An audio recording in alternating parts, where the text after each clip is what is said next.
Fifth question आपका है, वैदिक काल की सामाजिक एवं आर्थिक अवस्थाओं पर एक निबंध लिखना है। वैदिक काल की सामाजिक एवं आर्थिक, अब देखो वो क्या था, ऋग्वेद था, ये वैदिक काल है, तो ये अलग है, दोनों अलग अलग काल है और दोनों के टाइमिंग भी अलग अलग है। तो इसकी भी सारी अवस्था बतानी पड़ेगी कि इस काल में कौन कौन सी अवस्था थी लोगों की। ठीक है, तो मैं आपको थोड़ा थोड़ा बता दे रही हूँ, प्लीज पढ़ लीजिएगा आप।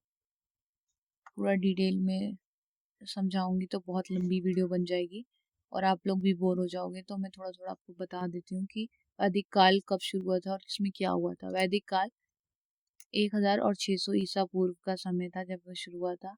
आर्यों ने गंगा के मैदानों तक अपने क्षेत्रों का विस्तार किया। ये काल सामवेद, युजुर्वेद और अर्थवेद जैसे ग्रंथों की रचना के लिए जाना जाता है। ठीक है, जिसके साथ कृषि का महत्व बढ़ा, लोहे के औजारों का उपयोग शुरू हुआ और सामाजिक संरचनाएं विकसित हुई। ठीक है, इस काल में वैदिक ग्रंथों, उपनिवेश, उपनिषद, चित्रित धूसर संस्कृति से प्राप्त पुरातत्व निर्माण के जरिए भी किया गया।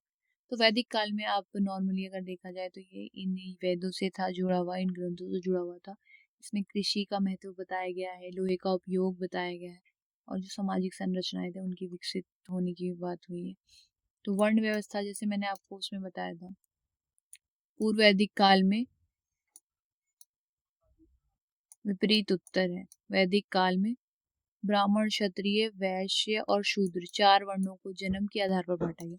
देखो ऋग्वेद में क्या था कि वो कर्म के आधार पर था, इसमें क्या है पूर्व वैदिक में, इसमें जन्म के आधार पे, जन्म से ही जो जिस फैमिली में पैदा जो आज होता है, तो वही चीजें हैं।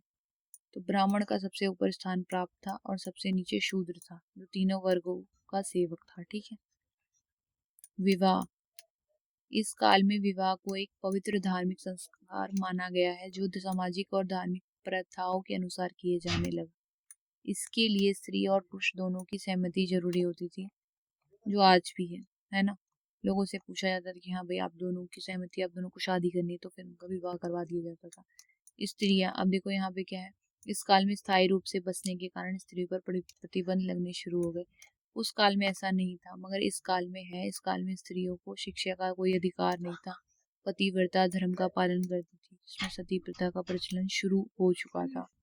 उसका विपरीत है, ये ज्यादा कंफ्यूजन आपको नहीं रखना है, उसका विपरीत है तो आपको इजी रहेगा। कपड़े और पहनावा, ठीक है, सूती और ऊनी दोनों तरह के कपड़े और ब्यूटी आइटम्स इस्तेमाल किए जाते थे। इस समय भी था जब महिलाओं ने साड़ियाँ पहनना शुरू कर दी थी। ठीक है, ये ध्यान रखना, इस टाइम औरतों ने साड़ियाँ पहनना शुरू कर दी थी और यहाँ पे सूती और ऊनी कपड़े पहने जाते थे। खाने की आदतें, इस समय शाकाहारी मांसाहारी दोनों तरह के खाने आम थे। गाय का मांस इस्तेमाल नहीं किया जाता था। इस समय चावल का इस्तेमाल शुरू हुआ, चावल उगाए गए, धान उगाया गया, फिर बनाया गया, दूध घी वगैरह भी खाने में इस्तेमाल। ये वो वैद है जो बाद में आया, ऋग्वेद पहले का था, ये वैद अब धीरे धीरे विकसित होते होते अब आ गया है जो वो है। ठीक है, फिर इसमें आर्थिक व्यवस्था, लोगों ने कैसे कमाना शुरू किया, लोहा और कृषि, मतलब इन्होंने क्या किया,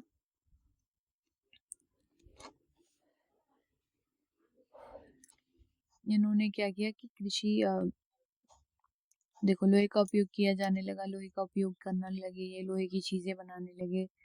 कृषि किया इन्होंने, क्या किया, गेहूं, सरसों, गन्ना, ये सारी चीजें इन्होंने, फसलों में नियमित खेती होने लगी और गंगा की ऊपरी घाटी में चावल की कृषि प्रमाण मिलते हैं। तो इन्होंने क्या किया, कृषि करना, खेती करना शुरू कर दिया ताकि उससे इनको आर्थिक आय मिल सके और ये कमा सके। ठीक है, लोहे का उपयोग करने लगे ये लोग।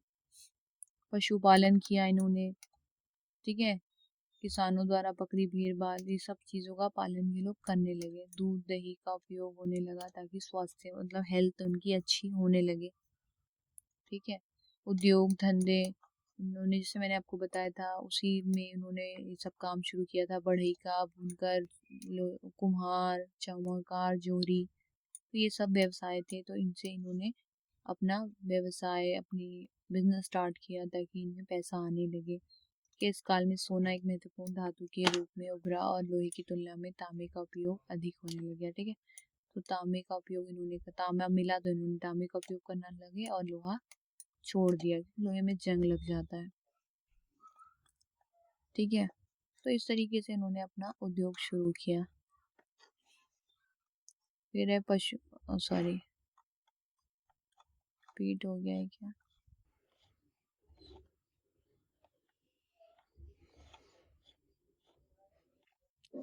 सॉरी एक्चुअली मैं ना यहाँ पे वो रह गया।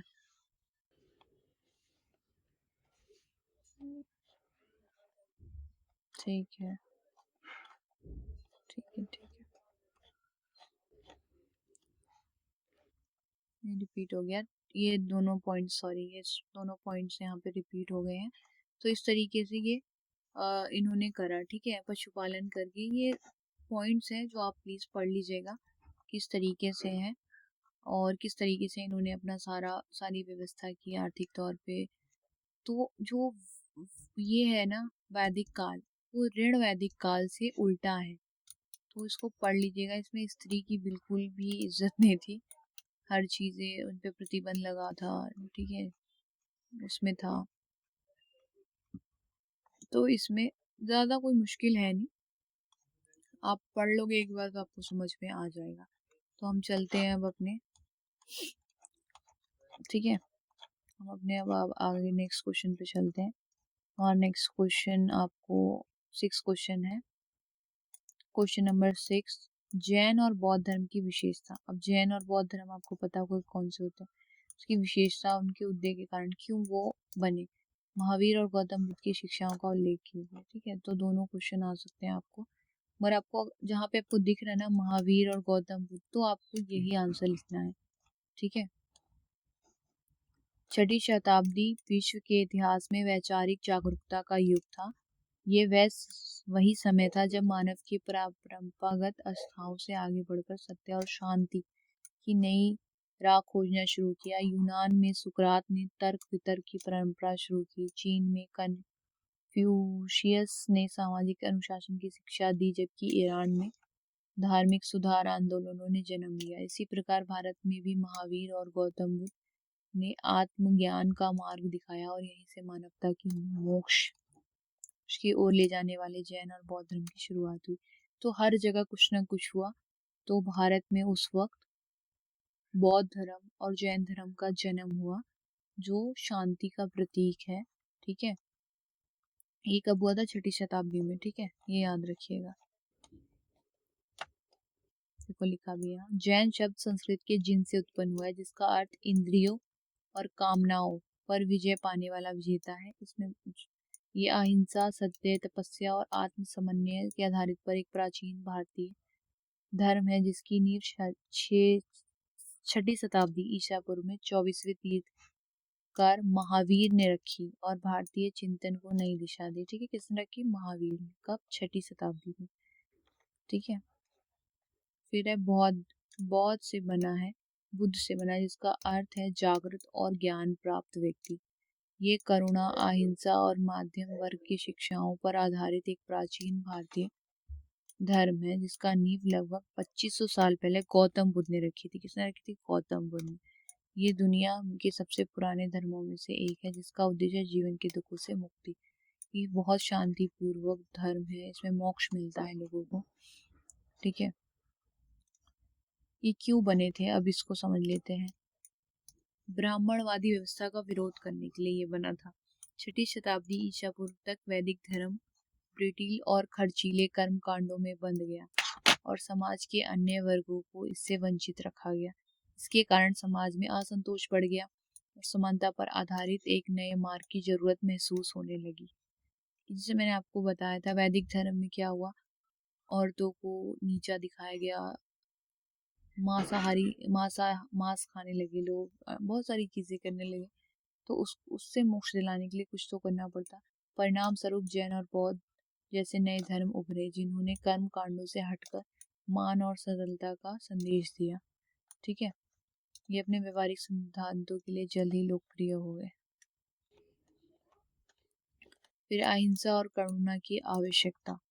वैदिक यज्ञों में पशु बलि होती थी, ठीक है, आम थी, परंतु किसान और व्यापारी इसके कारण होने वाली पशुधन की हानि से असंतुष्ट थे। इसी असंतोष को देखते हुए जैन धर्म ने सभी जीवों के प्रति अहिंसा को अपना सर्वोच्च सिद्धांत बनाया। ये अहिंसा मानते थे इसको, ठीक है, तो इनको खत्म करने के लिए उन्होंने ये चीज की। जबकि बौद्ध धर्म ने करुणा का मार्ग दिखाया। इन नैतिक सिद्धांतों समाजों के शांति प्रिय वर्गों को आकर्षित किया, जिससे दोनों धर्मों को तेजी से प्रसार हुआ। ये लोग इन चीजों का विरोध करते थे, ठीक है, ये लोग चाहते थे कि अहिंसा ना, मतलब हिंसा ना हो किसी भी जानवरों पे, किसी भी वर्ग पे। फिर था आर्थिक बदलाव और नई सामाजिक जागरूकता। छठी शताब्दी में खेती और व्यापार में बढ़ोतरी से वैश्य और शूद्र वर्ग आर्थिक रूप से मजबूत हो गए, लेकिन उन्हें ब्राह्मणवादी समाज में सम्मान नहीं मिला। मैंने आपको बताया ना कि वैदिक काल में क्या था, जन्म से ही उन्हें वो मिला था। तो जो ब्राह्मणवादी थे वो उनका सम्मान नहीं करते थे। इस अन्याय को देखकर, मतलब छुआछूत करते थे वो लोग। तो जैन धर्म और बौद्ध धर्म ने जन्म जाति यानी जाति वर्ग से ज्यादा कर्म को महत्व दिया। मतलब वो ऋग्वेद से रिलेट करते थे, समान अवसरों को समर्थन किया। इसी वजह से व्यापारी और मध्यम वर्ग इन धर्मों से प्रभावित हुए और उनका समर्थन किया। जो मिडिल अभी भी है, मिडिल फैमिलीज होती है, जो जो ना ज्यादा अमीर है ना ज्यादा गरीब है, वो इन्हीं धर्मों पे बेस्ड है, वो इन धर्मों को ज्यादा मानती है। क्षत्रिय वर्ग का असंतोष। क्षत्रिय वर्ग राजनीतिक रूप से सशक्त होने के बावजूद ब्राह्मणों की धार्मिक प्रधानता से असंतुष्ट थे। मतलब ब्राह्मण ब्राह्मण तो थे मगर कर्म से ब्राह्मण नहीं थे, मतलब नाम के ब्राह्मण थे, वो शांति पूर्वक रहते नहीं थे, तो इन्हें वो चीज अच्छी लगती थी। ब्राह्मण अपने ज्ञान और अनुष्ठान के कारण उच्च स्थान पर थे, जबकि शासन करने वाले क्षत्रियों को धार्मिक मान्यता नहीं मिलती थी। इसी समय क्षत्रिय वर्ग से महावीर और बुद्ध ने ब्राह्मणों के विशेष अधिकारों का विरोध किया। इन्हें क्षत्रिय वर्ग का व्यापक समर्थन मिला और इन धर्मों के प्रसार को गति मिल गई। अब क्षत्रिय वर्ग इनके साथ था, ठीक है, और ब्राह्मण अकेला रह गया क्योंकि ये अहिंसा कर रहा था, ये किसी वर्ग को कुछ नहीं समझता था, ठीक है। तो इस तरीके से महावीर की शिक्षाएं, अहिंसा, क्या शिक्षा थी, क्या टेक्निक्स थी, क्या क्या क्या टीच करते थे, अहिंसा, सत्य, ठीक है, इस तरीके ब्रह्मचर्य, ये शांति पूर्वक रहना चाहते थे। सभी जीवों के प्रति करुणा रहती थी, संयम, त्याग पर जोर, आत्मज्ञान, कर्म के बंधन से मुक्त होकर मोक्ष प्राप्त करने की प्रेरणा। मतलब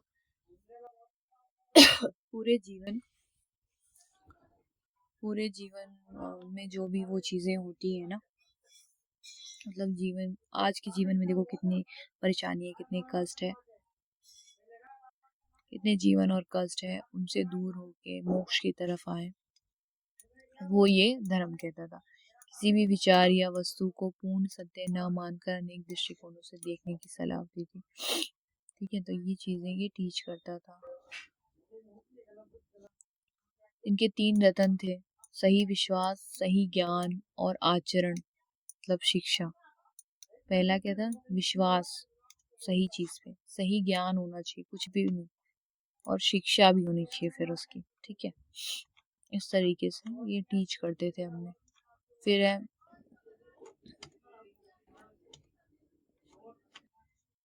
है गौतम बुद्ध का, वो क्या करते थे, बीच का रास्ता अपनाने की प्रेरणा देते थे। बहुत ज्यादा मौज मस्ती और कठोर तपस्या से दूर रहना इनके सत्य थे। जीवन में दुख है, इसका कारण लालच, इच्छा है, दुख का अंत संभव है, मतलब वो मानते थे कि दुख एक ना एक दिन इनका अंत हो जाएगा। टेंशन, दुख को खत्म करने का रास्ता अशंता की मार्ग है, ठीक है, सही दृष्टिकोण अनुसार, मतलब वो ये मानते थे कि हर चीज में परेशानी है, मगर इसका ये मतलब नहीं है कि आप उसको लेके बैठ के सोचने लगोगे, ठीक है, तो ये नहीं करना चाहिए इंसानों को। और एक ना एक दिन दुख खत्म हो ही जाएगा। तो और दुख का मेन कारण है हम एक दूसरे को, जैसे हम दूसरों को देखकर लालच करते हैं, वो चीजें हमें नहीं करनी चाहिए, ठीक है। तो ये आपका हो गया अब इसमें क्या है आपके, सॉरी एक सेकेंड, दोनों की क्या विशेषता थी ये आप प्लीज पढ़ लीजिएगा।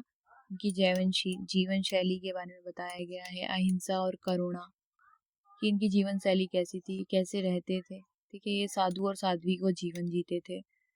ठीक है, सुखों से दूर रहते थे, अनुशासन के अनुसार चलते थे, तप करते थे, संयम से मन और उसको संयम से रखते थे। उनका जीवन बहुत सरल था, ये आध्यात्मिक रहते थे, मतलब ये तप तपस्या करने पे ध्यान देते थे। अहिंसा, ये धर्मों को, सभी प्राणियों को एक ही नज़र से देखते थे। ये हिंसा के विरोध थे।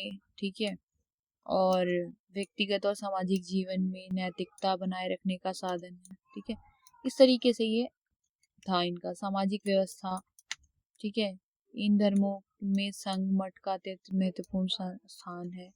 ये एक धार्मिक समुदाय है जहाँ साधु सन्यासी कठोर अनुशासन और नैतिक नियमों का पालन करते हुए रहते थे। ठीक है, एकता को बढ़ावा देकर आदर्श जीवन शैली को मजबूत बनाते थे, जिससे साधु और साध्वी को व्यवस्थित जीवन समाज के लिए नैतिक। तो ये एक तरह से मतलब साधु सन्यासियों की तरह रहा करते थे। साधन और आत्मनिर्भरता, वही चीज़ है फिर ये मैंने वैसे बताया आपको, साधु सन्यासियों की तरह अपना जीवन व्यतीत करते थे, सरल जीवन व्यतीत करते थे, भौतिक वस्तुओं का कम उपयोग करते थे। ठीक है, जीवन शैली मानसिक स्थिरता और आत्मा की शुद्धि करते थे तपस्या करके। ठीक है, ये चीज़ें हैं। तो 6 क्वेश्चन में पूरा बताया गया है कि भौतिक और बौद्ध और जैन जो होते हैं वो किस तरीके से अपना जीवन व्यतीत करते हैं, कैसे उनका उद्योग हुआ, क्या परेशानियां हुई, क्या क्या चीज़ें हुई। तो इस तरीके से हुआ। तो 7th क्वेश्चन आपका इस तरीके से है, critically evaluate the administrative system of Mauryas. मौर्यों की प्रशासनिक व्यवस्था का आलोचनात्मक मूल्यांकन कीजिए। लास्ट क्वेश्चन में आपने समझा है कि जैन धर्म, बौद्ध धर्म और हड़प्पा सभ्यता के लोग कैसे हुआ करते थे। अब हम जानेंगे कि मौर्य होते क्या है। आपको पहले पता होना चाहिए कि मौर्य किन्हें कहा जाता है, ये कब इनकी शुरुआत हुई थी। ठीक है, और इनमें कौन कौन से लोग सम्मिलित है। फिर आपको पता चलेगा कि इसकी प्रशासनिक व्यवस्था क्या थी। प्रशासन मतलब कि ये कैसे वहाँ के लोगों पे राज्य करते थे। ठीक है, वो चीज़ थी। तो सबसे पहले हम इंट्रोडक्शन से लेंगे। इंट्रोडक्शन में मौर्य काल समझना पड़ेगा आपको। मौर्य काल जो था वो 322 से 185 ईसा पूर्व में था। कब था? मौर्य काल जो था 322 से 185 ईसा पूर्व में था। प्राचीन भारत का ये महत्वपूर्ण समय था जब चंद्रगुप्त मौर्य और चाणक्य के नेतृत्व में पहली बार राजनीतिक एकता स्थापित हुई थी। इसी काल के दौरान चंद्रगुप्त मौर्य ने और चाणक्य ने अपनी सूझबूझ से और अपनी रणनीतियों से वहाँ की राजनीतिक एकता को संभाला, स्थापित किया। ठीक है, और फिर पाटलिपुत्र को केंद्र मानकर, पाटलिपुत्र आज की तारीख में पटना को बोला जाता है, पहले पटना का नाम पाटलिपुत्र हुआ करता था। ठीक है, तो पाटलिपुत्र को ही केंद्र माना उन्होंने, और इनका विशाल साम्राज्य अपनी सुव्यवस्थित और केंद्रीकृत प्रशासन प्रणाली के लिए जाना जाता था। इनका जो शासन था, इनका चंद्रगुप्त मौर्य का और चाणक्य का, और ये कहाँ पे था? पाटलिपुत्र इनका केंद्र था। तो इनकी जो साम्राज्य था वो सुव्यवस्थित था और केंद्रीकृत था, इसलिए जाना जाता था। जिसकी जानकारी अर्थशास्त्र, इंडिका और अशोक, इन सारे लेखा में मिल जाती है। ठीक है, आज के जो शिलालेख आपको मिलेंगे जो अर्थशास्त्र, इसमें चंद्रगुप्त मौर्य के बारे में, चाणक्य, आपको पता है चाणक्य कितने बड़े ज्ञानी थे। ठीक है, तो इनके बारे में इनमें लिखा हुआ है, तो आप पढ़ सकते हैं। फिर अब है प्रशासनिक व्यवस्था, जो क्वेश्चन में पूछा गया है कि इनकी प्रशासन व्यवस्था थी कैसी। तो कार्यकाल की प्रशासनिक व्यवस्था अत्यंत संगठित थी, केंद्रीकृत थी। ठीक है, जिसे चंद्रगुप्त मौर्य और उनके मंत्री कौटिल्य द्वारा बनाया गया था। किनके द्वारा बनाया गया था? चंद्रगुप्त मौर्य और उनके मंत्री द्वारा, जिनका नाम कौटिल्य था। इनका उद्देश्य जो मेन था वो ये था कि साम्राज्य को, इनको विशाल और विविध क्षेत्रों से को कुशलता से चलाना था। मतलब उन्हें अपने साम्राज्य को, जो उनका राज्य था जहाँ पे वो राज कर रहे थे, उन्हें विकसित करना था, उन्हें कुशल तरीके से आगे बढ़ाना था और नगरों की तरह। कर वसूलना, कानून लागू करना, नए नए जनता की भलाई के लिए हर चीजें व्यवस्थित करना, सुनिश्चित करना था। ठीक है, शासन को व्यवस्थित और प्रभावी मतलब और बेहतर बनाने के लिए इन्होंने क्या किया, उसको 4 भागों में बांट दिया ताकि हर आदमी या हर जिन्हें भी उन्होंने सौंपा इस कार्य को, वो अपने कार्य स्थल को अच्छे से देख सके और अपने ही विभाग में काम कर सके। जैसे कि आजकल कंपनियों में आपने देखा है, कुछ लोग जॉब भी करते होंगे बीए के स्टूडेंट्स, तो उन्हें पता होगा कि कंपनियों में क्या होता है कि डिपार्टमेंट्स होते हैं। सेल्स का डिपार्टमेंट अलग होता है, परचेज का डिपार्टमेंट अलग होता है। मीन सेल्स का मतलब जो उस कंपनी में हो रहा होता है उसे सेल्स कुछ और लोग करते हैं, परचेजिंग और कोई कुछ लोग को डिपार्टमेंट होता है कि ये परचेज देखेगा, ये बंदा सेल देखेगा, ये अकाउंट्स देखेगा, ये बंदा मैनेज करेगा, ताकि एक हर मतलब सारा काम एक पे बर्डन ना पड़े। तो इसी तरीके से चंद्रगुप्त मौर्य और उसके मंत्री ने क्या किया, उन्होंने विभाग में बांट दिया और लोगों को सौंप दिया कि भाई तू केंद्रीय प्रशासन देख, इसमें कोई भी दिक्कत होगी तो हमें बताइए और हम उसे सही करेंगे। फिर कुछ लोगों को उन्होंने नगर प्रशासन दे दिया, कुछ को प्रांतीय प्रशासन और कुछ को स्थानीय प्रशासन। अब केंद्रीय प्रशासन जैसे कि जो पूरे देश पे राज करते हैं, तो पूरे देश को देखना है उन्हें, टोटल मतलब पूरा देश। जैसे कि अभी पूरा देश कौन देख रही है, हमारी बीजेपी। तो बीजेपी सेंट्रल गवर्नमेंट है तो पूरा देखती है। नगर प्रशासन, अब जैसे नगर प्रशासन में आप तरह से देख ले, जैसे हमारे चीफ मिनिस्टर्स होते हैं, मुख्यमंत्री होते हैं,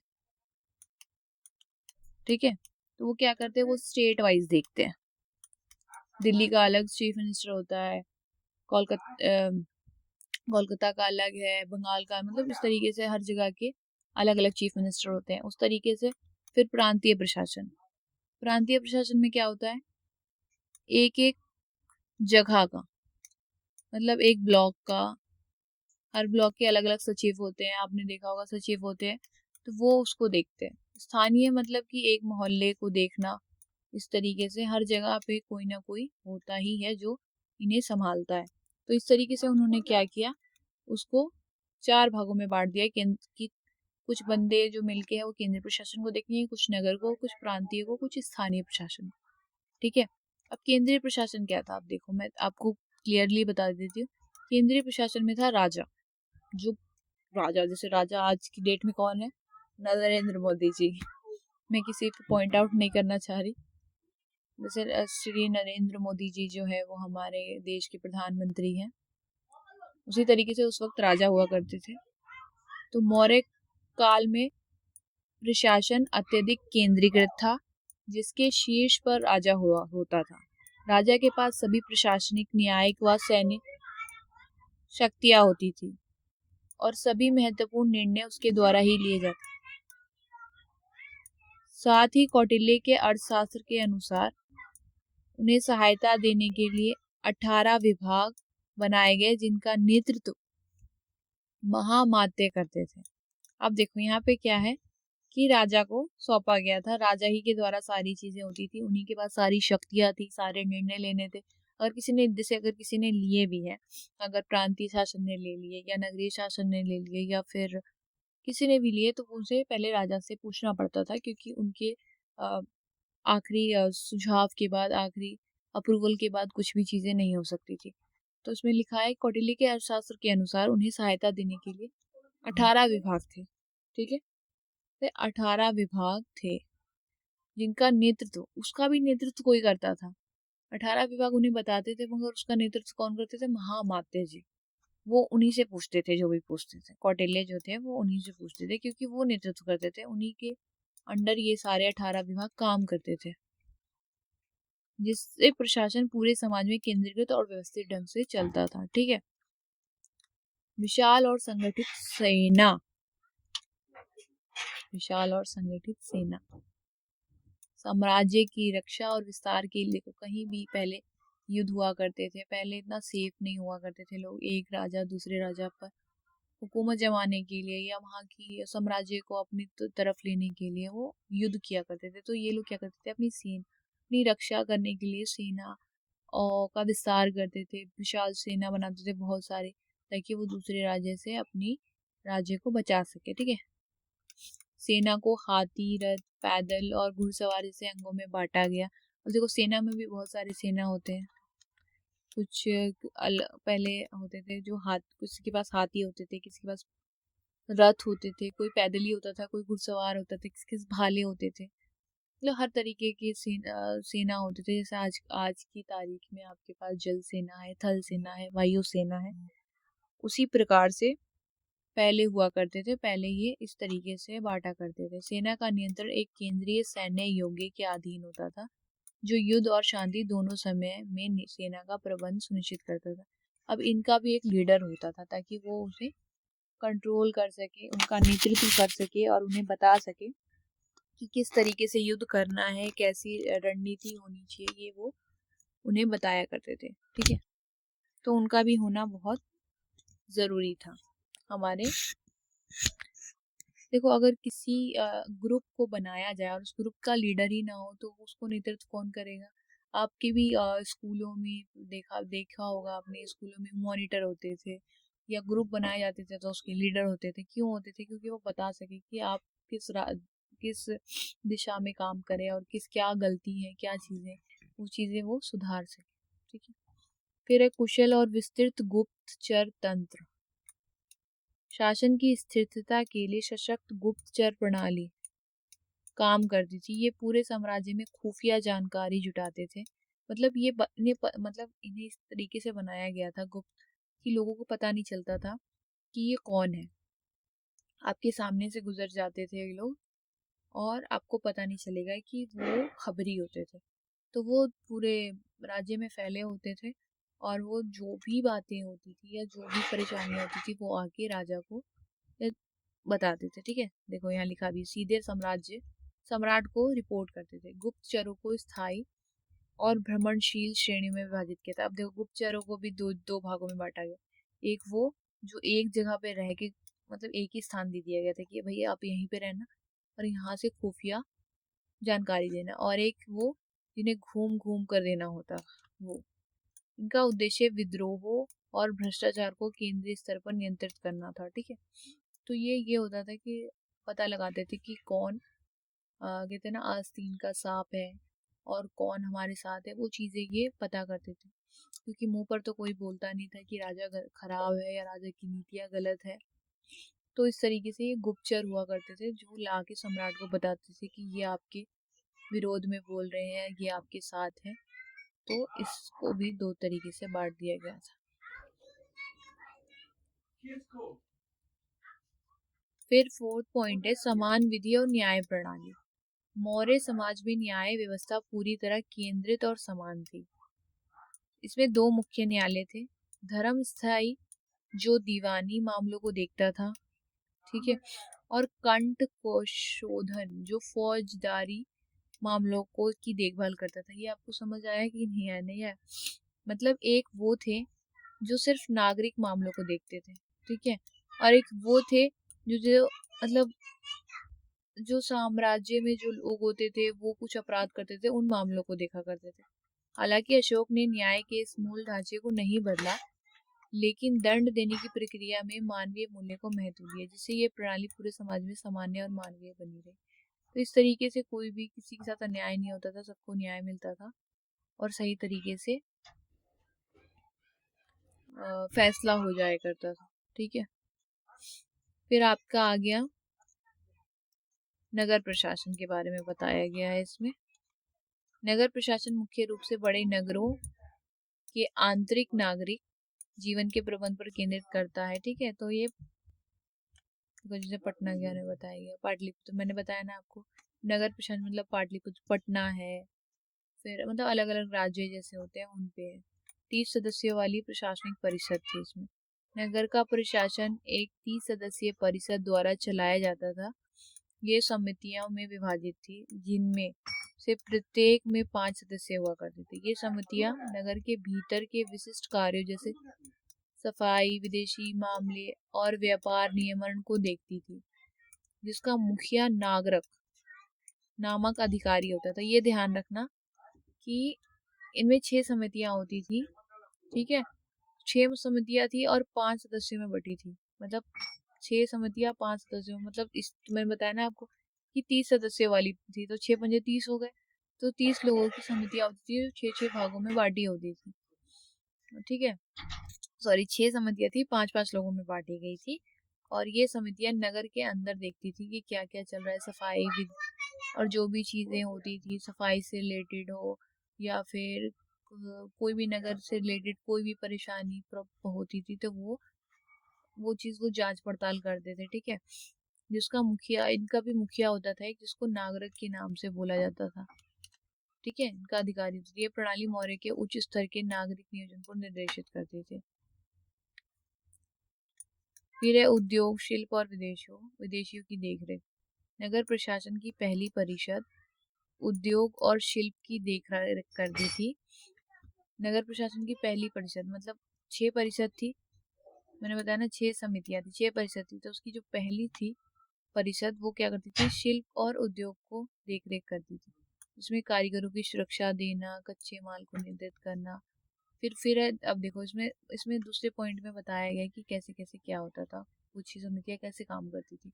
दूसरी परिषद नगर में आने वाले विदेशियों के लिए थी, जो उनके पंजीकरण, आवास और उनकी देखभाल का जिम्मा संभालती थी। ये व्यवस्था शहरी अर्थव्यवस्था और अंतर्राष्ट्रीय संबंध। थर्ड पॉइंट है इसका, रिकॉर्ड और व्यापार का सख्त नियमन। नगर की जो तीसरी परिषद जन्म और मृत्यु का अनिवार्य पंजीकरण करती थी, मतलब जैसे आजकल डेथ सर्टिफिकेट बनते हैं, बर्थ सर्टिफिकेट बनते हैं, तो ये तीसरी परिषद करती थी उस वक्त, जो कराधान और जनसंख्या रिकॉर्ड के लिए महत्वपूर्ण होता था। वही चौथी परिषद बाजारों में मापतौल और व्यापार को नियंत्रित करती थी, ताकि निष्पक्षता बनी रहे, ताकि बाजारों में काला बाजारी ना हो। फिर पांचवी परिषद निर्मित वस्तुओं की गुणवत्ता की जांच करती थी और सुनिश्चित करती थी कि वे पुरानी और नई वस्तुओं को अलग बेचा जाए, ठीक है। तो ये ऐसे ऐसे पांचवी परिषद ये काम करती थी, ठीक है। फिर है छठी और लास्टवी परिषद जो थी कर संग्रह और गुणवत्ता नियंत्रण। छठी परिषद बिक्री किए गए माल पर कर एकत्र करने का कार्य करती थी। कर से बचने वालों को कठोर दंड भी दिया जाता था, जो आज भी दिया जाता है। टैक्स चोरी अगर करता है कोई तो उसे जेल होती है, फाइन लगता है उस पे, ठीक है। तो ये चीजें बहुत पहले से चलती आ रही है। इस प्रकार नगर प्रशासन की परिषदों ने उत्पादन, व्यापार और नागरिक जीवन के लगभग हर पहलू को नियंत्रित करते थे, जिससे नगर की अर्थव्यवस्था और राजस्व प्रणाली सुव्यवस्थित बनी रहती थी। अब मैंने आपको बता दिया कि पहली परिषद क्या करती थी, दूसरी परिषद क्या करती थी, तीसरी परिषद क्या, मतलब 6 परिषदों का 6 काम थे, ठीक है। कोई विदेशियों को संभालती थी, तो कोई कोई कच्चे माल को व्यवस्थित तौर पे वो करती थी, कोई कर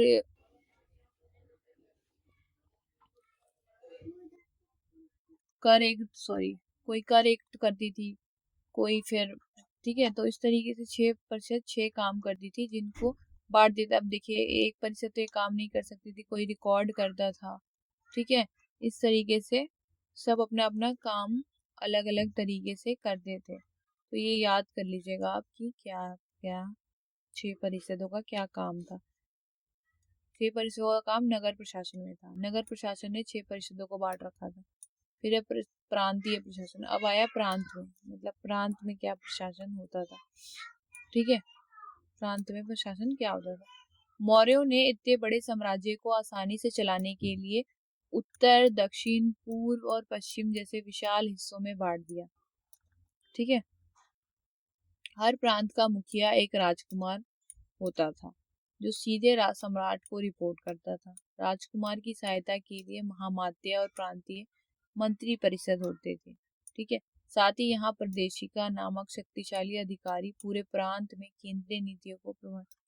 तो इस तरीके से उन्होंने क्या कर रखा था, पूरे के पूरे पाटलिपुत्र को 4 भागों में बांट दिया था, और चारों भागों को अलग अलग राजकुमारों को दे दिया था, क्योंकि उस टाइम राजाओं के बहुत बेटे भी हुआ करते थे, तो अलग अलग राजकुमार अलग अलग वो देते थे, ठीक है।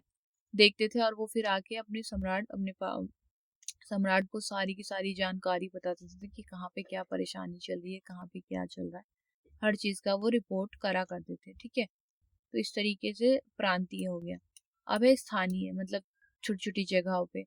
देखो, प्रांतों को गांव आगे छोटे खंडों जैसे जिलों और गांव में बांटा गया, जैसे कि आजकल आजकल शहरी इलाकों में मोहल्ले जगह जगह पे सचिव होते हैं ना, उस तरीके से यह प्रशासन की सबसे छोटी इकाई थी और सभी गांव अपनी रक्षा, खेती और छोटे झगड़ों का फैसला स्वयं करते थे। प्रत्येक गांव का मुखिया ग्रामणी और ग्रामिक कहलाता था, ये ध्यान रखना। तो गांव का मुखिया क्या कहलाता था? ग्रामणी और ग्रामिक। और जिला स्तर का राजस्व तथा न्याय दोनों संभालने वाले अधिकारी को राजयुक कहा जाता था। जो राजस्व और न्याय दोनों संभालता था उसको क्या कहते थे? राजयुक। इस व्यवस्था के अनुसार 100 गांव का समूह स्थानिक और 5-10 गांव का समूह गौप के अधीन था। किसके अधीन था? देखो, ये 5-10 है और ये 100 है, ये ध्यान। 100 गांव का समूह स्थानिक और 5-10 का गौप के अधीन होता था। ये नाम है किसके अधीन होता है। अब है इसमें आलोचनात्मक मूल्यांकन क्या कर सकते हैं हम, क्या ये वैसे आप खुद से लिख सकते हैं, बट मैंने फिर भी इसमें ऐड ऑन कर दिया ताकि आप लोग कंफ्यूजन हो। लास्ट टाइम में आप लोग पढ़े तो आप लोग को याद हो जाए। पॉइंट टू पॉइंट मैंने समझा रखा है। फर्स्ट पॉइंट है सत्ता का केंद्रीयकरण। मौर्य प्रशासन पूरी तरह केंद्रित था। मैंने पहले ही बता दिया, ये पाटलिपुत्र को इन्होंने अपना केंद्र बना रखा था, वहीं से वो काम करते थे, जिसमें सम्राट के पास सबसे बड़ा अधिकार होता था। ठीक है, केंद्र था तो सबसे ज्यादा अधिकार तो सम्राट को ही होगा। जैसे कि मैंने आपको बताया कि हमारे भारत देश का सेंट्रल गवर्नमेंट कौन है? बीजेपी। तो सबसे ज्यादा किसके पास है पावर? इनके पास है। इनके फैसले के अलावा कोई कुछ कर नहीं सकता। उसी तरीके से उस टाइम राजा होते थे तो उन्हीं के पास सारे अधिकार होते थे। यह व्यवस्था बड़े साम्राज्य को प्रभावी ढंग से चलाने में सफल रही, लेकिन अत्यधिक केंद्रीकरण के कारण स्थानीय स्वतंत्रता कम हो गई और कई बार अलग अलग क्षेत्र की जरूरतों को ध्यान में नहीं रखा गया। अब जैसे मैं आपको एक एग्जांपल देती हूँ। अगर हमारे दिल्ली में कुछ प्रॉब्लम होती है तो वो बताते बताते ही जाएगी ना बीजेपी तक, सेंट्रल गवर्नमेंट तक। सारी चीजें तो यहाँ की स्टेट गवर्नमेंट नहीं कर सकती, तो उन्हें उसके लिए परमिशन चाहिए होगी इनसे। अब वो परमिशन नहीं मिलती, कभी कभी खबर भी नहीं पहुंचती उन तक कि यहाँ पे कुछ चल रहा है, तो यहाँ पे यहाँ की जरूरत पूरी नहीं हो पाती है। क्योंकि बीजेपी मतलब क्योंकि केंद्र शासन होता है, केंद्रीकरण होता है, उस पर ज्यादा प्रभाव होता है, तो इसीलिए यहाँ पे प्रभाव पड़ता है। ठीक है,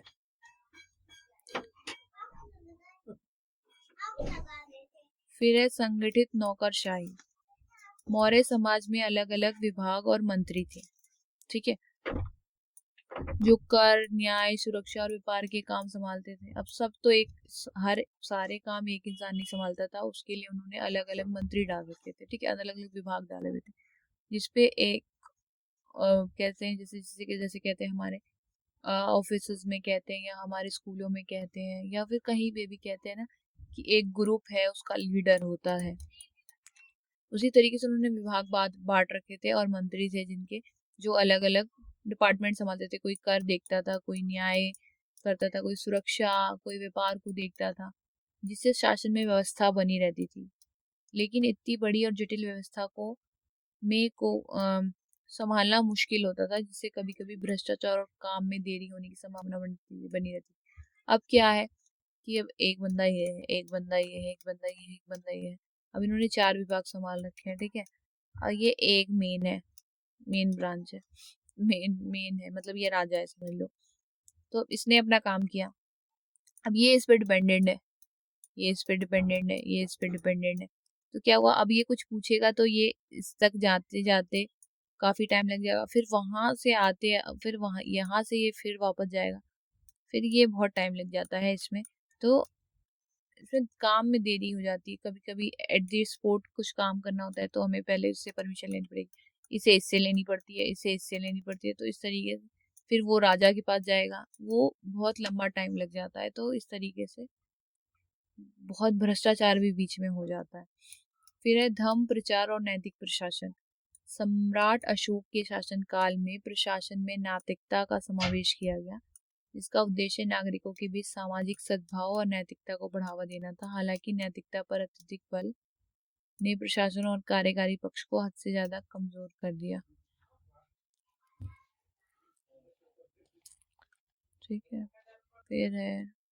फिर 14 पॉइंट आपका है न्यायिक व्यवस्था। मौर्य न्याय प्रणाली मजबूत थी जिसमें सम्राट अंतिम न्यायाधीश थे। ठीक है, मौर्य न्याय प्रणाली जो थी वो बहुत मजबूत थी, मगर इसके जो अंतिम सम्राट क्या बोले, जिसमें सम्राट अंतिम न्यायाधीश थे। मतलब अंतिम कहते हैं ना, जैसे सुप्रीम, हमारा जो दिल्ली में सुप्रीम कोर्ट है वो अंतिम है, वहां से जो फैसला आ गया वो फैसला कोई भी नहीं काट सकता, कोई भी नहीं रिजेक्ट कर सकता। उसी तरीके से मौर्य समाज में अंतिम न्यायाधीश, अंतिम जज जो थे वो राजा हुआ करते थे। इससे लोगों का विश्वास बना और कानूनी व्यवस्था स्थिर रही। हालांकि न्यायिक प्रक्रियाएं जटिल होने के कारण आम जनता के लिए फैसले तक पहुंचना कठिन हो सकता था, क्योंकि आम जनता जल्दी वहां तक नहीं पहुंच पाती है, उन्हें हर विभाग से गुजरना पड़ता है, फिर जाके वो अब कोई आम जनता डायरेक्टली जाके सुप्रीम कोर्ट तो कुछ कर नहीं सकती। आज के टाइम में ऐसा हो गया, मगर पहले ऐसा नहीं था। पहले आम जनता को स्थानीय वालों को बताना पड़ेगा, स्थानीय जो शासन है उसको बताना पड़ेगा, फिर स्थानीय शासन जाएगी प्रांतीय शासन के पास, फिर प्रांतीय शासन जाएगी किसके पास, प्रांतीय शासन जाएगी नगरीय के पास, फिर नगरीय जाएगी केंद्रीय के पास, फिर जाके कुछ होगा। तो इसमें बहुत टाइम लग जाता है और आम जनता तक के लिए कोई फैसला नहीं हो पाता है, इसीलिए ये थोड़ा सा प्रॉब्लम भी होता था, बहुत परेशानी भी इसमें होती थी। ठीक है, चलते हैं अगले पॉइंट पे। सैन्य प्रशासन। मौर्य समाज की सेना विशाल और संगठित थी, जिसने साम्राज्य की सुरक्षा और विस्तार में मदद की। मौर्यों ने, मतलब जो मौर्य समाज साम्राज्य था, मौर्य का जो राज्य था, उस टाइम जो वहाँ के लोग थे उन्होंने सेना को विशाल बनाया, संगठित बनाया, जिससे क्या हुआ, वो अपने राज्य की सुरक्षा कर सके और उसका विकास कर सके। लेकिन सेना पर अधिक खर्चे न खजाने पर दबाव डाला और लंबे समय में आर्थिक समस्या उत्पन्न हुई। अब देखो, किसी भी सेना को अगर बनाना है तो अगर वो जानवरों को यूज कर रहे हैं, पहले तो यही होता था, जानवरों का इस्तेमाल किया जाता था, हाथी थे, घोड़े थे, घोड़ों का इस्तेमाल किया जाता था। अब वो क्या करेंगे, हाथी लाएंगे, घोड़े लाएंगे, उनको चारा देंगे, उनको रखेंगे, उनकी देखभाल है, बहुत चीजें होती हैं। तो उस पे फिर हथियार बनाएंगे, फिर जो वो सेना रखेंगे उनका खाना पीना सारी चीजों का देख रेख करना पड़ता था। तो वो सारा कहाँ से इस्तेमाल होता था, खजाने से होता था। कोई घर से तो लाएगा नहीं कि राज्य के लिए इस्तेमाल किया जा रहा था, वो खजाने से यूज होता था। तो खजाने पे यूज होने की वजह से आर्थिक समस्या आती थी, पैसों की समस्या आती थी, कितना तो खजाना होता नहीं था। तो वो उनका जो मोटिव था या जो उद्देश्य था वो अपनी सेना को विशाल बनाना था और संगठित बनाना, ताकि उनकी राज्य की सुरक्षा हो सके दूसरे राज्यों से। तो इस वजह से उन्हें आर्थिक समस्याओं से जूझना पड़ा, आर्थिक समस्या उनके पास आई। ठीक है, तो इस तरीके से हमने जाना कि मौर्य समाज क्या होता है, मौर्य समाज में किस तरीके से रूल रेगुलेशन होते हैं, किस तरीके से उनका प्रशासन काम करता है। तो ठीक है, तो ये आपका 6 क्वेश्चन हो गया मौर्य समाज पे, 7 सॉरी नॉट 6 क्वेश्चन, ये 7 क्वेश्चन आपका पूरा हो गया मौर्य समाज पे। ठीक है, अब हम चलते हैं अपने अगले क्वेश्चन पे। तो हमारा 8वां और लास्ट क्वेश्चन इस तरीके से है, describe the social and economic condition of Tamilakam Tamilakam ठीक है, Tamilakam based on Sangam literature. Sangam साहित्य के आधार पर तमिलकम की सामाजिक और आर्थिक दशा का वर्णन कीजिए। अब आपको ये भी पता होना चाहिए कि तमिलकम होता क्या है, तभी तो आप बताएंगे संगम साहित्य के आधार पर। संगम साहित्य भी आपको पता होना चाहिए। फिर है भारत के इतिहास में संगम युग के महत्व को। अब आपको देखो 2 क्वेश्चन आ सकते हैं घुमा फिरा के, आपको संगम के बारे में पढ़ना पड़ेगा, संगम समझना पड़ेगा कि क्या होता है। तो संगम से रिलेटेड कोई भी क्वेश्चन आता है, कैसा भी क्वेश्चन आता है, आप ये वाला आंसर लिख सकते हैं आराम से, कोई इश्यू नहीं होगा। तो प्राचीन भारत में उत्तर और दक्षिण, प्राचीन मतलब पुराने भारत में, पहले के भारत में उत्तर और दक्षिण दोनों क्षेत्रों में समानांतर रूप से सभ्यताओं का विकास हो रहा था। मतलब ज्यादातर इन्हीं जगहों पे हो रहा था। अलग अलग सभ्यता, जैसे हमने अभी पढ़ा होगा पिछले क्वेश्चन में, हड़प्पा सभ्यता के बारे में पढ़ा था, तो उसी तरीके से और भी सभ्यताएं आई थी। जहाँ उत्तर भारत में वैदिक परंपराएं, धार्मिक विचार उभर रहे थे, वही दक्षिण में समाज, भाषा, व्यापार और संस्कृति के क्षेत्र में तेजी से आगे बढ़ रहा था। देखो दोनों अलग अलग चीजें हैं। उत्तर भारत में वैदिक परंपराएं और धार्मिक विचार, ये दोनों थी, जबकि दक्षिण में समाज, भाषा और मतलब व्यापार और संस्कृति, ज्यादातर ये व्यापार और संस्कृति पे ही काम कर रहे थे। ठीक है, यहाँ यही संस्कृति उन्नति संगम युग के नाम से जानी गई, जिसने आगे चलकर दक्षिण भारत के इतिहास में एक नींव रखी। इसका मतलब ये है कि हमें क्या पढ़ना है, दक्षिण भारत के बारे में, जहाँ पे भाषा, व्यापार और संस्कृति के बारे में बताया गया, जो तेजी से विकसित होती चली गई। और इन्हीं को, यही सांस्कृतिक उन्नति, ये ज्यादातर ये सांस्कृतिक उन्नति जो हुई, उसी को संगम युग के नाम से जाना जाता है। ठीक है, तो आप याद रखना किसके नाम से जाना जाता है, जो दक्षिण भारत में हुई थी। समाज, भाषा, ये संस्कृति, समाज, भाषा, व्यापार और संस्कृति के क्षेत्र में जो आई थी, यही सांस्कृतिक उन्नति, ये वर्ड याद रखना, सांस्कृतिक उन्नति संगम युग के नाम से जानी गई। ठीक है, अब बहुत लोगों ने अलग अलग नाम देखो। अब इसमें के एन शास्त्री के अनुसार संगम युग की अवधि कब की थी, 16 ई से 250 ईस्वी तक मानी जाती है। इस युग में सबसे प्राचीन तमिल रचना तोल काव्यम में हुई थी। ठीक है, ये याद रखिएगा, कौन सी रचना हुई थी, तोल काव्यम में, सॉरी ये वाली।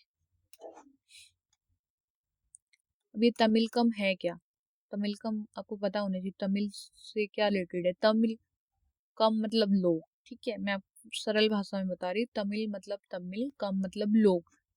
ये का शाब्दिक अर्थ तमिल लोगों का देश है। मतलब जो तमिलनाडु है आज का देश, उसे तमिलनाडु कहा जाता है। ठीक है, जो आज की डेट में जिसे तमिल कहा जाता, मतलब तमिल, तो उस तरीके से ये प्राचीन दक्षिण भारत का भौगोलिक और सांस्कृतिक क्षेत्र था, जो वर्तमान में तमिलनाडु और उसके आसपास के हिस्सों में फैला हुआ था। संगम युग के दौरान तमिलकम में पांड्य, चोल और चेर वंशों का शासन था। ये ध्यान रखना कि किस वंश का शासन था, पांड्य, चोल और चेर, जो साहित्य, कला और संस्कृति का केंद्र बना। यही तमिल भाषा तथा संगम साहित्य का विकास हुआ। ये क्षेत्र आगे चलकर दक्षिण भारत की सामाजिक और ऐतिहासिक धरोहर का महत्व। तो कहाँ पे कहाँ पे ये हुआ है, आपको याद रखना पड़ेगा कि कहाँ पे संगम युग हुआ है। संगम युग तमिलनाडु में हुआ। ठीक है, यहाँ पे क्या कौन से वंश हुए थे, यहाँ पे चेर, पांड्य, चोल जैसे वंशों का शासन हुआ करता था, और यहाँ संस्कृति, साहित्य, कला और संस्कृति का ये केंद्र बन गया था। ठीक है, तो ये याद रखिएगा आप। अब इसमें देखो क्या लिखा है, संगम साहित्य के आधार पर यहाँ पे यहाँ की जो थी तमिलकम की सामाजिक और आर्थिक दशा के, तमिलकम का मतलब तमिलनाडु है, तो आप इतना कंफ्यूज मत होइए बार बार। तमिलकम एक शब्द है जिसका उपयोग किया गया है उस साहित्य में, मतलब तमिलकम के लोग, तमिलनाडु के लोग, सॉरी। तो इसकी सामाजिक दशा के बारे में पढ़ेंगे हम, फिर आर्थिक दशा के बारे में पढ़ेंगे। सामाजिक मतलब ये सोशली कैसे हुआ करते थे, और मतलब लोगों के साथ कैसे रहते थे, कैसे इनका व्यवहार था। प्रारंभिक समाज और सामाजिक संरचना, मतलब शुरुआत में इनका समाज कैसा था। संगम युग में समाज की संरचना पितृसत्तात्मक थी, और महिला की स्थिति स्वतंत्र होने के बावजूद भी उनका संपत्ति पर अधिकार सीमित था। मतलब जो ज्यादातर होता है, महिलाएं आज भी हर फैमिली में, हर परिवार में थोड़ा सा पीछे रहती। तो उस टाइम भी, उस वक्त भी संगम युग में भी पुरुष प्रधान नीति थी, जहाँ महिलाओं को किसी चीज की स्वतंत्रता, मतलब स्वतंत्रता थी, मगर एक सीमित अवधि, सीमित थी। मतलब एक कहते हैं ना, लिमिटेड थी, मतलब पूरी तरीके से इंडिपेंडेंट नहीं थी वो। विधवाओं की स्थिति कठिन थी, सती प्रथा, वैश्यावृत्ति प्रचलित थी। आपको पता है ना सती प्रथा क्या होता है, कि मैं आपको बता देती, चलो मैं आपको क्लियर कर देती। सती प्रथा वो होती है, अगर किसी का हस्बैंड मर जाता है, अगर किसी का हस्बैंड खत्म हो जाता है या मर जाता है, तो उसकी चिता में उसकी बीवी को भी जला दिया जाता है। उसी को कहते हैं सती हो जाना। अपने पति के नाम पे सती हो जाना। तो उस टाइम हुआ करता था कि अगर किसी का पति खत्म हो जाता है, पति मर जाता है, तो उसी चिता में उसकी बीवी को भी जला दिया जाता है, ये कहकर कि अब वो किसके लिए जिएगी और किसके भरोसे रहेगी, तो इसीलिए उसको जला दिया जाता था। पहले ये कहा जाता था ना कि भाई आप अगर सॉरी, ये कहा जाता था, एक लाइन थी कि अगर आपकी शादी कर दी गई है तो यहाँ से डोली उठेगी और ससुराल से अर्थी उठेगी, तो वो चीज़ ज़्यादा मानी जाती थी। तो जब उसकी शादी हो जाती थी तो वो उसका घर हो जाता था, और जब वो उसका मर जाता था तो वो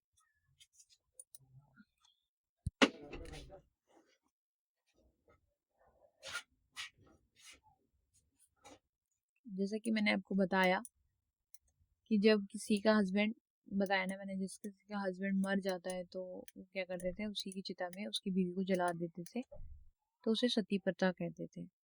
बहुत लोगों को पता होगा, बहुत बच्चों को पता होगा, मुझे पता है, मगर बहुतों को नहीं भी पता होता है, तो मैं उनको क्लियर कर देती हूँ। वेश्यावृत्ति होती थी। वेश्यावृत्ति का मतलब आपको पता है, जो आजकल मतलब गलत तरीके से लड़कियों का मिस यूज करते हैं, वो चीज। प्रारंभिक समाज में वर्ण व्यवस्था का निर्माण मुख्यतः अप्रवासी ब्राह्मणों द्वारा किया गया था, जो जबकि क्षत्रिय और वैश्य वर्ग उस समय मौजूद नहीं थे। ठीक है, तो इन्हीं के द्वारा किया गया था, क्योंकि उस टाइम ब्राह्मण ही थे, वो भी अप्रवासी, मतलब कहीं से आकर बस गए थे यहाँ, तो उन्हीं के जरिए ये किया गया था। ठीक है, फिर वहाँ की पढ़ाई लिखाई, शिक्षा, संस्कृति क्या था। शिक्षा सभी वर्गों के लिए उपलब्ध थी, और मंदिर शिक्षा और प्रमुख केंद्र था। उस टाइम मंदिरों मस्जिदों में ही पढ़ाया जाता था, कोई स्कूल नहीं हुआ करते थे, जहाँ साहित्य, विज्ञान, ज्योतिषी आदि पढ़ाए जाते थे। खान पान में शाकाहारी और मांसाहारी दोनों प्रकार के भोजन होते थे, क्योंकि उस टाइम क्या होता था, उस टाइम शिकार हुआ करता था, लोग शिकार करके खाते थे।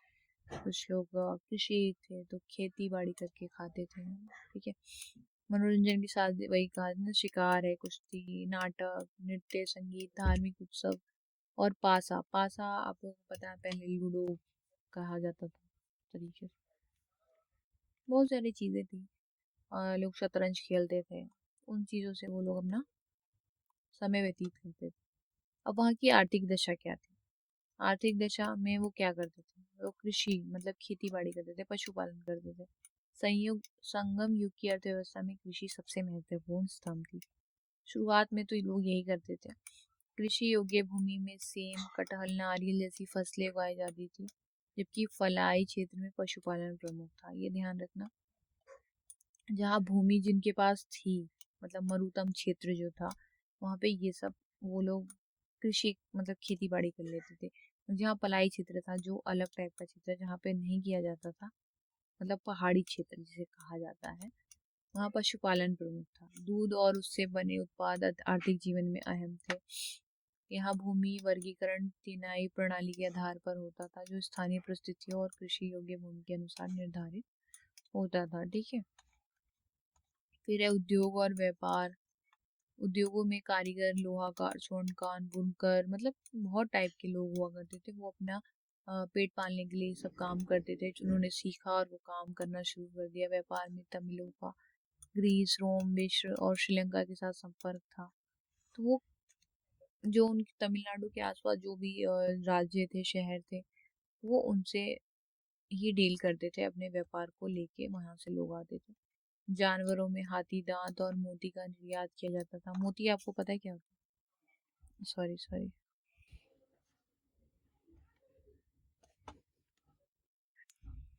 तो सॉरी, ये जूम छोटा हो गया था, जूम आउट कर दिया मैंने।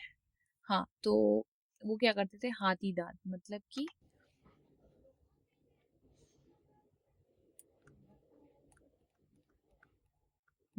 सॉरी, वो जानवरों के हाथी दांत मतलब कि हाथियों के दांत उस टाइम बहुत बिका करते थे, बहुत महंगे दामों में बिकते थे। तो वो हाथियों का शिकार करते थे और उनके वो दांत इम्पोर्ट यहाँ से निर्यात कर देते थे, एक्सपोर्ट कर देते थे। मोती, वो जो पानी में जो आजकल आपने देखी होगी, जो उसमें निकलती है शेल्स में, उसके अंदर मोती, असली मोती होती है, वो बहुत महंगी बिकती है। आजकल तो नकली मोतियाँ रहती है, मगर जो समुद्रों में मिलती है वो बिल्कुल असली होती है। तो वो बेचा करते थे। वो लोग मतलब मछली मछली जब पकड़ने जाते थे या ये सब चीज़ें करने जाते थे तो वो ये भी निकालते थे और उसमें से वो चीज़ें मोती निकाल कर बेचा करते थे। ठीक है। रोम से सिक्के, मूंगा, मध्य और धातु की आयात की जाती थी, वहां से ये चीजें मंगाई जाती थी। राजकीय कोष भी समृद्ध होता था। तो ये चीजें मतलब लेन देन होता रहता था उन दो सब में। वो यहाँ से ये चीजें भेजते थे, वो वहां से ये चीजें भेजते थे। तो इस तरीके से इनका व्यवहार बढ़ता चला गया। अब देखो भारत में इतिहास इसका महत्व क्या है, क्यों इम्पोर्टेंट है ये। तो ये मैंने आपको जैसे बताया ना, यहाँ से कुछ चीजें चली जाती थी, वहां से कुछ चीजें आ जाती थी, तो क्या आदान प्रदान होता था। संगम साहित्य में तमिल भाषा में साहित्य रचना और समृद्ध भंडार प्रस्तुत किया, जिसमें कवियों ने मानव भावनाओं, प्रेम, वीरता, इसके बारे में बताया। इस साहित्य ने न केवल समकालीन बल्कि बाद की साहित्य रचनाओं पर भी बहुत प्रभाव डाला। तो साहित्य उन्नति हुई, उन्होंने बताया कि कैसे कैसे सारी चीजें हुई, कैसे लोग वीरता में मतलब वीर बने, कैसे कैसे धीरे धीरे सब चीजें बदली। सांस्कृतिक और सामाजिक चित्रण, संगम साहित्य उस समय की सामाजिक और सांस्कृतिक संरचनाओं को सजीव चित्रण करता था। इसमें विभिन्न वर्गों, उनकी जीवन शैली के बारे में बताया जाता था, रीति रिवाज क्या थे, परंपराएं क्या उस टाइम होती थी वो बताई गई। ये समाज की विविधताओं और समाज संबंधों को समझने में इस साहित्य में ये सब चीजें बताई जाती थी कि उस टाइम क्या जीवन शैली जीते थे, कैसे लोग रहते थे, कैसे खाते पीते थे, वो चीजें। थर्ड है भाषा और शिक्षा का महत्व। संगम साहित्य ने तमिल भाषा की साहित्यिक परंपराओं को सशक्त बनाया और भाषा के विकास को नया आयाम दिया। ठीक है। शिक्षा और सांस्कृतिक धरोहर संरक्षित करने के लिए सहायक रहा, जिससे तमिल भाषा और साहित्य की श्रेष्ठता साबित हुई। तो ये बताया गया कि किस तरीके से शिक्षा धीरे धीरे विकसित हुई, क्या क्या चीजें हुई। ठीक है। तो फोर्थ पॉइंट है ऐतिहासिक और भौगोलिक दृष्टि। संगम साहित्य प्राचीन दक्षिण भारत की भौगोलिक और ऐतिहासिक परिस्थितियों का विवरण प्रस्तुत करती है। इसके माध्यम से उस काल के भौगोलिक स्वरूप, संरचना, सारी चीजें हमें पता चलती है। संयोग संयोग इसीलिए महत्वपूर्ण है ताकि हमें पता चला कि उस वक्त इतिहास में क्या हो रहा था, क्या चीजें चल रही थी पूरे भारत देश में, वो चीजें हमें पता चली इस चीज से। ठीक है। फिर धार्मिक और दार्शनिक से, संगम साहित्य में धार्मिक और दार्शनिक विचारों का समावेश है। इसमें धार्मिक अनुष्ठान, नैतिक मूल्य, दार्शनिक चिंतन, तो धर्म के बारे में सारी चीजें बताई गई। तो देखिए सही संगम युग इसीलिए महत्वपूर्ण है क्योंकि वहां से सारी चीजें शुरू हुई। वहां पे कैसे कैसे हमने व्यापार शुरू किया, बाहरी देशों में कैसे कैसे आयात निर्यात किया, कैसे शिक्षा जो थी वो मंदिरों से शुरू हुई और कैसे वो हमें इम्पोर्टेंट रखती है, और संगम साहित्य में ये चीजें बताई गई है। ठीक है। तो ये आपके 8 क्वेश्चन जो थे वो मैंने आज कंप्लीट करा दिए। 4 फर्स्ट पार्ट में है, 4 इस पार्ट में है। तो आप देख लीजिए और पूरी तरीके से समझ लीजिए। अगर आपको कुछ भी कंफ्यूजन है तो प्लीज़ कमेंट में आप अपना डाउट लिख दीजिएगा ताकि मैं आपका डाउट क्लियर कर दूं। मैंने हिंदी इंग्लिश दोनों ही मीडियम में को क्लियर किया है। इसमें मैंने हिंदी में इसलिए समझा दिया ताकि आपको बेटर समझ में आ जाए। एक बार आप वीडियो देखो और आपको क्लियर हो जाए, नहीं होता तो फिर आप एक बार और देख लीजिएगा। क्या कोई भी कंफ्यूजन हो तो प्लीज़ हम मुझे एक बार कमेंट सेक्शन में बता दीजिएगा, मैं आपको क्लियर कर दूंगी। अगर आपको इंग्लिश में भी समझना है तो वो भी मुझे कमेंट कर दीजिएगा। ठीक है। बाकी मैं इस पीडीएफ का लिंक वीडियो के डिस्क्रिप्शन में डाल दूंगी, आप वहां से डाउनलोड करके पढ़ सकते हैं।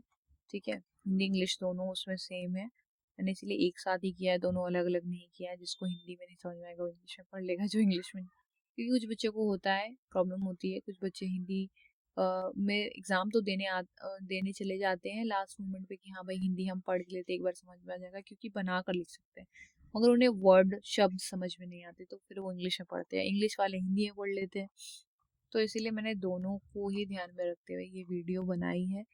तो प्लीज़ प्लीज़ प्लीज़ इस वीडियो को अगर आपको पसंद आई हो, आपको समझ में आया हो और आपको आगे लगता है कि मैं आगे और वीडियो बनाऊं, तो प्लीज़ आप इस वीडियो को लाइक कर दीजिएगा, सब्सक्राइब कर दीजिएगा और बेल आइकन को दबा दीजिएगा ताकि आपको आने वाली वीडियोस का पता चल सके। क्योंकि मैं वन शॉट्स बीए प्रोग्राम के सारे सब्जेक्ट के डालने वाली हूँ, जो जो सब्जेक्ट आपके हैं, और जो जो सब्जेक्ट आपके कोर्स में है तो प्लीज़ कमेंट में डाल दीजिए कि हाँ आपको इस सब्जेक्ट का वन शॉट चाहिए, या इस सब्जेक्ट के इम्पोर्टेंट क्वेश्चन चाहिए, या न्यूमेरिकल चाहिए, या फिर थ्योरी चाहिए, हिंदी में चाहिए कि इंग्लिश में चाहिए, जो भी है आप प्लीज़ मुझे एक बार कमेंट में मैसेज ड्रॉप कर दीजिएगा, और अपने फ्रेंड्स के साथ शेयर कर दीजिएगा, ताकि लास्ट मोमेंट पे वो इन वन शॉट को देखे और अपना एग्ज़ाम क्लियर कर दे। मैंने बहुत इजी लैंग्वेज में समझाया है ताकि आप लोगों को ये समझ आ सके।